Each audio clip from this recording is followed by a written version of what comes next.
Damong salamat ang tulungaton ako mobility and PTMC, Ms. Mikey. Siyahan ang atong paghahapakan katalahuran, ang atong maon na mayor, ang atong solidarity officer para yan ang atong kasalang bayan, ang nagpipikagwa po ng atong mayor, Sir.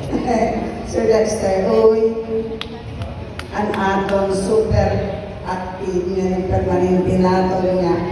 Kung siya nga ani, Ma'am Josephine Testos. Kasi yung matulog na ininan, hindi sila yung kasal. Ang atong guest speaker, ang atong chief statistical specialist, nagkaroon natin bisita, gani atong kasalang bayan, Ma'am Lisa Nedo Moraleta. And of course, most especially na ito natin mga naghihugmaan ng mga rason niya na. Malipayon niya kung paano niya tanan. Malipayon ba ka mo? Dabuan din na batay, malipayon niya tanan? Okay, turong nga. Higayon nakikita natin importante na programa natin syudad at Kapalogan. Through the leadership ng atong City Mayor, Sir Dexter Uy, ginpapadana din twice a year ng atong syudad. Kada sugarin na Pebrero, in line ng atong lapman, ng civil registration month, ihapon natin yan na.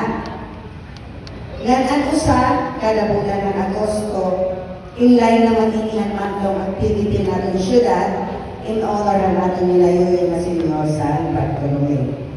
Gintigaran ini nga kasalang bayan kung painihan atong Vice Mayor yan ang nari Sir Tekwa Uy, naging palayo ng atong First Lady Mayor nari Ma'am Steph Uy. Tungod ang iragugma ang mga magpiayan ng Kapaloganon para magpadayon ang para magkaadahin ang legal na pagtimpo din Kapalogan pa magpadayon ang legal na unang pagtimpo.